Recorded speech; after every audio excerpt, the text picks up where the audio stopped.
যাদের হার্টে বাইপাস করা আছে, রিং লাগানো আছে, বা ভাল বদলানো আছে, বা ওপেন হার্ট সার্জারি করা আছে, তাদের জন্য ইফতারি কেমন হবে?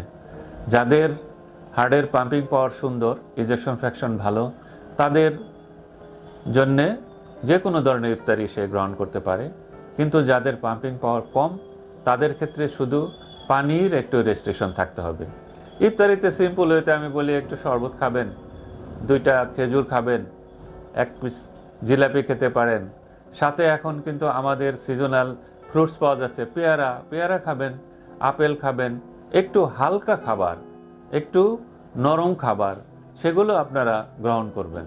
এবং ইফতারিটা আমি সবসময় বলি ধাপে ধাপে খাবেন। ফার্স্ট স্টেপে একটু খাবেন, খায়া নামাজ পড়ে এসে সেকেন্ড ধাপে এসে আপনার ছোলা পেঁয়াজু যার যা খাইতে ইচ্ছা করে ওগুলো একটু একটু, এগুলো কিন্তু মুখের স্বাদের জিনিস। অনেক যে খেতে হবে তা না, কিন্তু আপনি টেস্ট করতে পারেন। অনেকেই আমাকে জিজ্ঞাসা করে, স্যার আমি কি বিয়ে বাড়িতে যে বিয়ে বাড়ি খাবার খেতে পারবো? আমি অবশ্যই বিয়ে বাড়িতে যাবেন, বিয়ে বাড়ির খাবারও খাবেন, তবে টেস্ট করবেন। পারলে 2টা রোস্ট, 3 আধা কেজি মাংস খাবেন তা হবে না, স্বাভাবিক পার্টিসিপেট করা।